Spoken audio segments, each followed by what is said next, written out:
दोस्तों आपने केजीएफ का वो डायलॉग तो जरूर सुना होगा कि दुनिया की सबसे बड़ी योद्धा माँ होती है। तो सोचो कि अगर उसी योद्धा कहे जाने वाली माँ जो कुछ दिन में अपने बच्चे को जन्म देने वाली है और उसे एक ऐसे बड़े कंटेनर में बंद कर दिया जाए और बीच समुद्र में फेंक दिया जाए जहाँ से बाहर निकलने का कोई रास्ता भी ना हो, तो क्या वो अपने बच्चे को बचा पाएगी? आइए जानते हैं आज की इस कहानी से, जिसका नाम है नोवेयर। मूवी की शुरुआत होती है जहाँ हम देखते हैं एक टैक्सी वाला कुछ लोगों को रात के अंधेरे में कहीं ले जा रहे थे, जहाँ हम मूवी के मेन कैरेक्टर निको और मियो को देखते हैं, जिन्हें वो लोग वहाँ के पुलिस से बचा के अपने बॉस के पास ले जाते हैं, जहाँ निको उसे पैसे देता है, जिसमें वो उसे और भी पैसे मांगता है, जिसमें निको कहता है कि मेरे पास और पैसे नहीं है। तो वो लोग उससे उनकी अंगूठी मांगते हैं, जिस पर निको उसे अंगूठी दे देता है और फिर उन दोनों को एक कंटेनर में बंद कर दिया जाता है, जहाँ और भी लोग बंद थे। दरअसल वो लोग अभी जिस देश में हैं, वहाँ खाने पीने की कमी के कारण सरकार ने वहाँ के बच्चे और प्रेग्नेंट औरतों को जान से मारने का कानून बना दिया है। क्योंकि मियो प्रेग्नेंट थी, जिसके वजह से ये लोग देश से भागने का प्लान बनाते हैं, जिसके वजह से वो लोग आज इस कंटेनर में आए थे।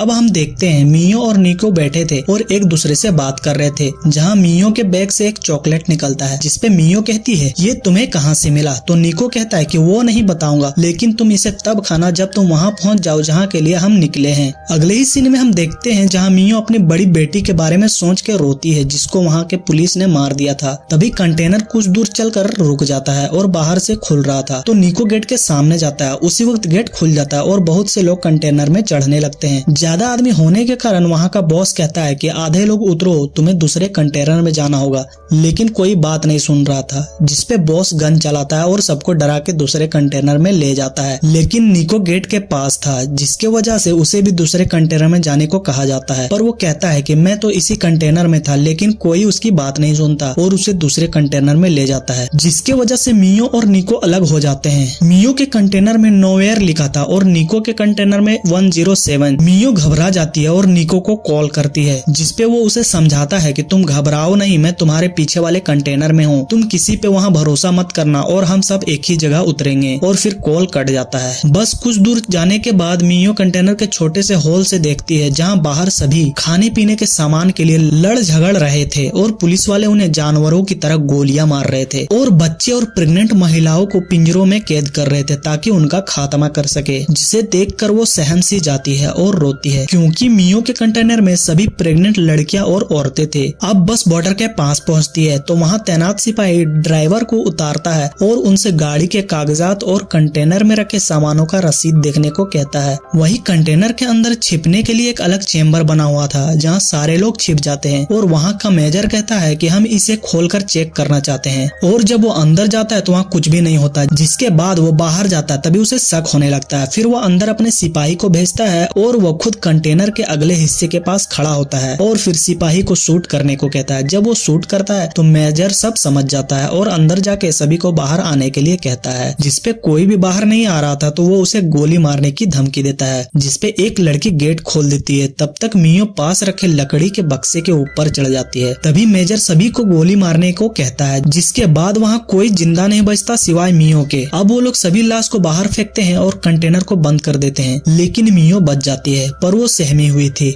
वो निको को मैसेज करके छुपने को कहती है। अब सीन कट होता है और हम देखते हैं उस कंटेनर को एक सबमरीन में रखा जाता है। तब वो निको को कॉल करती है, बट कॉल नहीं लगता। फिर वो देखती है कि उसके सामने एक थैला पड़ा हुआ था, जो उनमें से एक लड़की की थी जो मारी गई। वो उस थैले को लेती है और सोती है कि तभी एक बड़ा तूफान आने से सबमरीन बड़ी तेजी से हिलने लगता है, जिसके वजह से कंटेनर भी हिलता है और मियो को बहुत चोट लगती है। वो शोर मचाती है कि कोई बचाओ, क्योंकि बाहर कुछ लोग की आवाज आ रही थी। फिर सीन कट हो जाता है। मियो बेहोशी से जब उठती है तो कंटेनर के अंदर पानी भरा होता है, उसे कुछ समझ नहीं आ रहा था। जब वो बाहर देखती है तो दंग रह जाती है, क्योंकि अब वो सबमरीन में नहीं बल्कि बीच समुद्र में थी और दूर दूर तक सिर्फ पानी ही पानी दिखाई दे रहा था। वो फोन उठाती है तो उसका फोन टूटने के कारण काम नहीं कर रहा था। फिर वो देखती है कि कंटेनर के नीचे होल होने के कारण पानी अंदर आ रहा है। उसे बंद करने के लिए वो वहाँ के सारे बक्से खोलती है और देखती है, लेकिन किसी में टी शर्ट, किसी में टीवी तो किसी में शराब और ईयरफोन पड़ी थी। फिर वो एक टेप की मदद से होल को बंद करती है कि तभी उसे लोगों के चिल्लाने की आवाजें आती है। जब वो बाहर देखती है तो बाहर वही कंटेनर डूब रहा था, जिसके अंदर उसका हस्बैंड निको था, जिसे देखकर वो बिल्कुल टूट जाती है और रोने लगती है। उसे पता था कि अब निको नहीं बचेगा, तो वो जल्दी जल्दी दूसरे फोन में सिम लगाकर उसे कॉल करती है, पर कॉल नहीं लगता। फिर वो एक नाइफ लेकर अपने हाथ की नस को काट ही रही थी कि तभी उसका बच्चा बच्चा उसके पेट से लात मारता है, जिसके वजह से वो मरना कैंसिल करती है और सोती है। जहाँ वो सपने में देख रही थी कि वो डूब रही है, तभी उसकी नींद खुलती है और वो देखती है कि जिन होल्स को उसने बंद किया था वो फिर से खुल गए हैं। तो वो बक्से के अंदर पड़े डिब्बे के रबड़ को निकालकर उससे वो उन होल्स को जाम कर देती है और उसके पास सर्वाइवल के लिए बचे सामानों को इकट्ठा कर रही थी। तभी कॉल आता है और वो कॉल किसी और का नहीं बल्कि निको का था और वो कहता है मैं कंटेनर से पहले ही निकल गया था लेकिन एक जगह फंस गया हूँ। और फिर कॉल कट हो जाता है। एक बार फिर से समुद्र में तूफान आता है और कंटेनर पूरी तरह से हिलने लगता है और बारिश की वजह से पानी कंटेनर में आने लगता है। और उसी वक्त मियो की डिलीवरी होती है जो बिल्कुल डरावना था। अब कंटेनर में मियो का लगभग 3 दिन हो चुका था।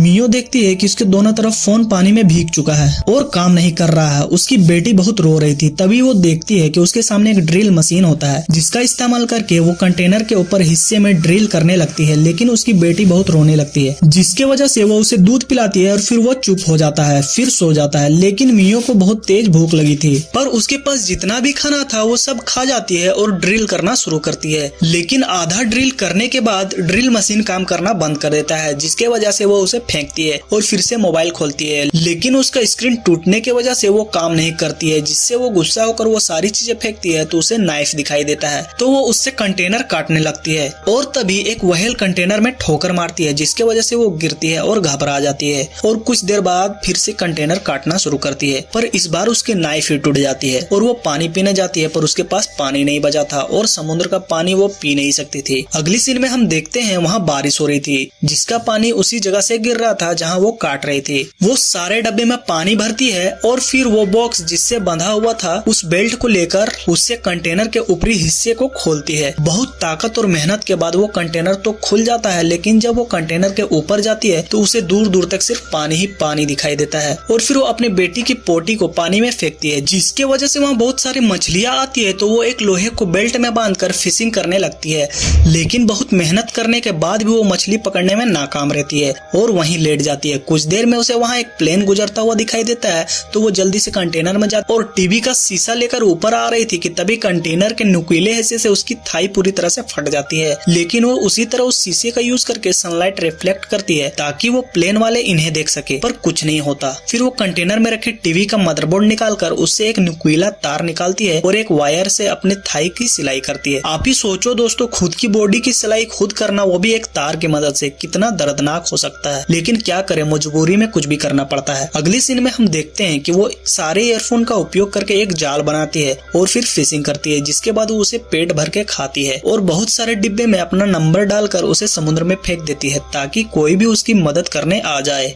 और आज कंटेनर में उसके पूरे 12 दिन हो चुके थे, लेकिन अभी तक उसे कोई उम्मीद की किरण नजर नहीं आ रही थी। अगली सीन में हम देखते हैं कि वो अपने बड़ी बेटी को याद कर रही थी और अपने नन्ही से बच्ची के सामने सारी कहानी बताती है, जिसमें हम जानते हैं कि घर से बाहर निकलने के कारण उसकी बेटी को वो लोग उठाकर ले गए और उसे मार दिया गया। अगली सीन में हम देखते हैं रात का वक्त हो चुका है और वो लाइट लेकर कंटेनर के ऊपर आती है। तभी निको का कॉल आता है, जिसमें वो कहता है कि मैं तुम्हें बचाने नहीं आ पाऊंगा, तुम्हें खुद वहाँ से निकलना होगा क्योंकि मैं पकड़ा गया हूँ और मुझे गोली लगी है। मैं तो बस तुमसे आखिरी अलविदा कहने के लिए कॉल किया था। जिसे सुनकर मियो रोने लगती है और उसे बताती है कि मेरी डिलीवरी हो चुकी है और तुमने जैसा कहा था कि हमारी बेटी होगी, तुम्हारी बात सच निकली। फिर निको अपनी बच्ची से बात करता है, जिसके बाद मोबाइल की बैटरी लो होने से फोन बंद हो जाता है और मियो रोती है। आज कंटेनर में उसका 26वां दिन था। वो कंटेनर के बाहर ही रहने का फैसला करती है क्योंकि कंटेनर आधे से ज्यादा भर चुका था। वो कंटेनर के ऊपर आकर छोटे छोटे डब्बे को जोड़कर एक बोट बनाने लगती है और अपने बेटे को उसमें बिठा देती है। तभी वहाँ देखती है कि एक समुद्री पक्षी आती है, जिसे देखकर उसे कुछ उम्मीद नजर आती है क्योंकि ये पंछियां समुद्र के बीच में कभी भी नहीं पाए जाते हैं। अब रात का समय था। अचानक कंटेनर डूबने लगता है, जिसमें वो अंदर देखती है तो उसकी बेटी की फोटो थी, जिसको लेने के लिए वो नीचे उतरती है। जब वो उसे ले लेती है तब उसे वो चॉकलेट दिखाई देता है जो उसके पति ने उसे दिया था और वो उसे लेने चली जाती है। उसे तो वो ले लेती है, लेकिन कुछ रस्सी उसके पैर में फंस जाता है, जिससे वो बाहर नहीं निकल पा रही थी। फिर वो उसे काट कर बाहर निकल तो जाती है, पर उसकी बच्ची खो चुकी थी। वो इधर उधर देखती है पर वहाँ कोई दिखाई नहीं दे रही थी।